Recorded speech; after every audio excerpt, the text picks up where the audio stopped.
Yes, alright. Agava mu ggwanga erya Sudan galaga nti waliwo obulumbaganyi obukoleddwa ku airport y'emu mu Sudan.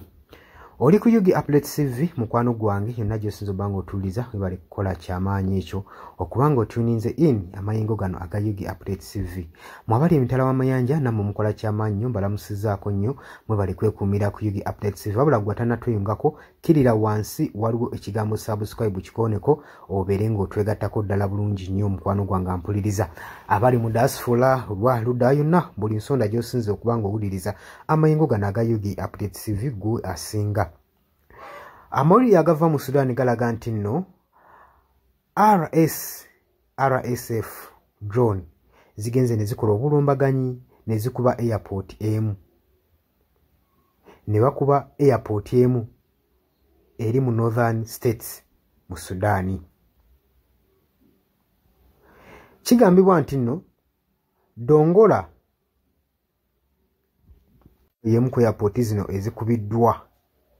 Rapid Support Force RSF balwanchinze drone strictly nga bagala kuba airport ya Dongola.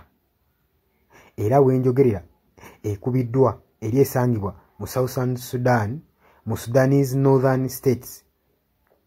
Olunaku lwabadde lwa Monday we batagetinze okubanga bafuweeringa okusobola okukuba massive explosions ku airport eno okwetooloola ekibuga. Okulanchinga okwavudde mu Sudan ku airport, missiles za reportingiddwa nga zaakoze obulumbagane ku facility ne zikuma omuliro ku store y'amafuta eyabadde yeetoolodde airport. Era abasigadde ne bagenda mu maaso n'okwadvocatinga ekifo ne bambulira ekifo ne basobola okuba nga beetegula ekibambuliro ekyabaddewo. Era ekisaawe kyalekeddwa nga mukago gwe gutituntumuka nga gwe baana baliwo naye ng'abantu bo badde bamaze dda okumalamu omusu nga bagamba ke beetegule ekibambulira. Jjukira nti nno entalo zigenda mu maaso mu ggwanga erya Sudan. Conflicts omuli civil wars zigenda mu maaso n'okubanga za munda. Wabula nga ekiviirako obuzibu buno kwe kw'okubanga abatuuze constitution yaabwe ekkiriza abatuuze okubanga batambula n'emmundu.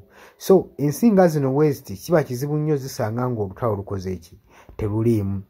Era system empya Sudan gye yaleese yokuteekawo legislation n'okutambula n'emmundu zirina kubanga ziri authorized kazibe nga zikuumaani kazibeere nga zikuumaani zibeere nga zi authorized okuggyako ezo eziri ku duty ezigenda mu maaso n'okulwana. Wabula amawulire agavuddeyo leero galaga nti nno amagye g'eggwanga erya Sudan geekalakaasizza ne geediima okugenda mu maaso ku battlefield olw'ensonga nti bamaze omwaka mulamba nga tebasasulwa ate nga bagamba nti no gavumenti yaabwe egenda mu maaso n'okupangisa mercenaries okuva mu ggwanga erya Uganda basobole okuba nga babakuuma. So beediimye ne bagamba leka mercenaries abo be batapangisiza bagende mu maaso n'okuba nga babalwanira entalo zaabwe nga bye baagala. Naye ffe batwesonye kuba tujja kubeera eno nga tuli mu mbeera mbi ate nga ne famire zaffe eri ziri mu mbeera mbi kye tuba tulwanira tetukiraba. By the way kyekimu ku kiremesezza n'obuyeekera mu DRC okubanga bugenda mu maaso n'okuvaamu kubanga ensasula wotunulira ku nsasula gye basasula amagye tegabaweesa maanyi tegabawa moraalu. Omuntu asingayo bulamu bwe ogenda okulwanirira ensi ye naye ate ensasula gye bamusasulamu n'otunuulira ne waasula tekiwa moraali muntu ng'oyo kubanga agenda mu maaso n'okulwanira ensi ye. Oli ku Yugi Update TV kosinza obba ng'otuwulira bali kwekumira ku mayungu gano. Mbagala nnyo mbategeeza temuvaako tugenda kubanga tukomawo mweraba. Yes, nkulamusizaako nnyo mukwano gwange yonna gy'osinzira okuba ng'otuwuliriza gwenna omuwuliriza wa Yugi Update TV. Mukola kyamaanyi nnyo okwekuumira ku mayengo gano. Mmwe abali emitala w'amayanja abali mu diaspora nammwe mbalamusizaako nnyo sibeerabidde kubanga wemmwe mpagi luwaga abayimirizzaawo amayengo ga channel eno okubanga ekulaakulana n'okutuusa eddoboozi lyammwe eri abantu be muba mwagala libatuukeko bonna bonna. Abali emitala w'amayanja ye mbamenye ntya abali e Qatar, Dubai, US, UK, abali mu South Africa, abali ku muliraano mu Kenya, Nairobi, abali mu Canada, abali mu Dubai, mwenna mbaanirizaako nnyo mwe bali kwekuumira ku mayengo gano aga Yugi Update TV. Kakati nno era mu ngeri y'emu twagala obbategeeza mikwano gyaffe nti enamba y'essimu gye tutadde mu WhatsApp gy'olaba eyo eri mu kikala ekimyufu, eri mu people power color. Eyo nno gw'ayagala okuba ng'olanga naffe gy'ogenda okuba ng'oyitako gwe mukwano gwange gw'ayagala okukola advertisement, osobola okuba ng'okuba bizinesi y'abantu, enamba gy'oba oyitako ojja kuba ng'osobola bulungi nnyo communicatinga naffe buli kyonna ky'onooba oyagala tuteeseganyeemu nakyo gwe ali eyo ampuliriza. Mbeebazaamu ak'ensusso mmwe abagenze mu maaso okukola omulimu gw'okusubscribinga kweno channel. Buli w'osubscribinga kimanye nti oba oyongeddeko eddaala kweno channel. So mmwe mbeebazaamu ak'ensusso nammwe ababyagaliza ab'enganda bako n'ab'emikwano mbakubiriza okusubscribinga ku Yugi Updates TV mukolera ddala ekintu ky'amaanyi. Weewaawo naawe gwe atannaba kuba ng'otwegattako nga oliko gwe atuwuliriza, osobola okugenda wansi awo waliwo ekigambo subscribe n'okikoonamu, ojja kuba ng'osobola bulungi nnyo otwegattako. Buli w'osubscribe nga kitegeeza oba ogenda kuba ng'ofollowinga buli kyonna ekigenda mu maaso ekikolebwa ku mukutu guno ogwa Yugi Updates TV. Kitegeeza ki? Nti gwe ayagala okuba ng'otufollowinga bw'oba omaze okusubscribinga teweerabirako na mukadde, genda wansi wali okoonene mukadde osobola okuba ng'ofuna notification message. Buli w'okoona mukadde wabeerawo ka notification message akajja akakulaga nti nno waliwo information erinkinze ku Yugi Updates TV gwe mukwano gwange ali eyo mpuliriza. Ng'era we mbeebazizza ekyensusso nammwe abajja mu comment section mbeebaza. Mwabajja ne mukomentinga ne muteekako endowooza yammwe eri eggwanga ne mulitangaaza. Kubanga njagala mukitegeere. Lwaki mbakubiriza nnyo okujja mu comment section? Otangaaze omukulembeze ku ki ekituufu ky'ateekeddwa okukola. Bangi tubalonda bulijjo ne tulowooza nti nno be basinga mu basinga. Leka kulonda mukulembeze wo oba mubaka wo agenda obbakulembera. Gwe n'olowooza nti nno buli kimu agenda kuba akyemalirira. Kimanye nti nno omulonze bulonzi mukulembeze kukulembera oba kukulembera kitundu kyammwe. Mmwe bagenda okukulembera ye mmwe bagenda okuba ng'akiikirira bukiise eri yonna yonna mu gavumenti.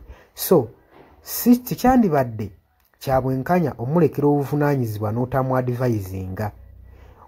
Ky'oba olaba mbakubiriza okujja mu comment section muteekewo endowooza zammwe musobole okutangaaza ku bakulembeze bammwe ku biki ebituufu byateekeddwa okukola. Bangi tubalonda bulijjo ne bagenda mu parliament nga babadde bantu balamu ne batuuka eyo ne bawuttaalirayo. Kitegeeza ki? Nti olina okuba nga buvunaanyizibwa bwo okuzuukusa omubaka wo oba olaba nga yeebase gwe mukwano gwange ali eyampuliriza. Ne ntumirako nammwe abalwanira eddembe ly'enkyukakyuka mu ggwanga lyattu Uganda mukola ky'amaanyi nnyo okulwanirira enkyukakyuka. Gwe ali eyeebase ng'ebintu tobiraba oba nga olabanga ebitakukwatako bijja tuuka ekiseera bikwateko. Wabula ate gwe nkuzaamu amaanyi agenda mu maaso n'okuyiwawo omubiri ng'olwanirira enkyukakyuka. Bannanga abantu abo mubeebazeemu ak'ensusso kubanga bakola ky'amaanyi nnyo obbaliidinga n'obbakulemberamu n'okubalaga ki ekituufu ekisaanidde okukolebwa. Mukimanye mu nsi we tuba tubaako bye tulwanirira oba bye tuluubirira, si lwakuba nti nno tukolerera oba abasinga bayinza olowooza nti omuntu ogenda mu maaso n'okuba nga alwanirira enkyukakyuka alina bye yeeyagaliza nga ye omuntu. Kino njagala okukibategeeza nti mu kulwana ebiseera ebisinga weewaawo tetufuna ekyo kye tuba twagala, kye tuba tuluubirira. Naye okulwana tusuubira, wano mu kulwana tuba n'essuubi nti tusobola okufuna ekyo ekitugwanira. Kati naawe mukwano gwange ali eyo alwanira enkyukakyuka, kino kankikutegeeze.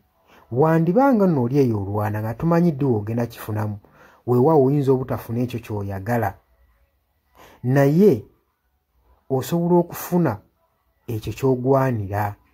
So tulwana olw'enkyukakyuka nga tulwanirira okufuna ekyo kye tugwanira.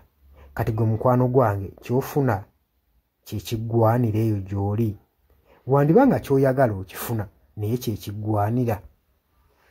Bangi mugenda ne muwambatalira eyo mu bibiina by'obufuzi ne babafujjirira omusimbi. Yesi ssente ozifuna bazikuwa era obulamu bwo bweyagala, naye okakasa ekyo kye bakuwa kibakufujjirira mu kabaasa kye kiggwanira. Ebiseera ebisinga ffe tetulwana olw'okuba nti no twagala kufuna ebyo bye twetaaga. Nedda, wabula tutunuulira nnyo point eno nti kyetugenda oba kyetulwanye kyenfuna kyengwanira. Mutuufu ogenda n'oweetunulamu n'olaba nga kyofuna si kyokola ki si kyogwanira nga ggwe munnansi. Ky'oba ovaayo n'embavu osobole okuba nga olwanirira enkyukakyuka gwe mukwano gwange ali eyampuliriza. Nja basaba kano akatambi tugende mu maaso n'okuba nga tukasheyalinga, buli muntu ategeere kiki ekigwanidde okukolebwa na lwaki enkyukakyuka esaanidde okubeerawo mu ggwanga lyattu Uganda. Si lwakuba nti oli bulungi kati, wabula wandibanga oli bulungi naye ekyo ky'ofuna ky'ogwanira. Ekyo ky'ekibuuzo. Era naawe osobola okujja mu comment section n'onteerawo endowooza yo nti gwalemesa enkyukakyuka ky'ofuna ky'olwanira. Muli ku Yugi Updates TV ku musinzi oba nga mutuwuliriza, mwebale kwekuumira ku mayengo gano. Ngenda maaso n'okukubiriza mmwe abatannatwegattako, kirira wansi waliwo ekigambo subscribe, kikoonemu obeere ng'otweyungako. Ennamba eyo gye ntaddeawo nabagambye dda bw'agala okulanga naffe gy'oba oyitako ojja kuba ng'osobola okommunikatinga. Mbaagala nnyo, mweraba era nga mbaagaliza ebisinga.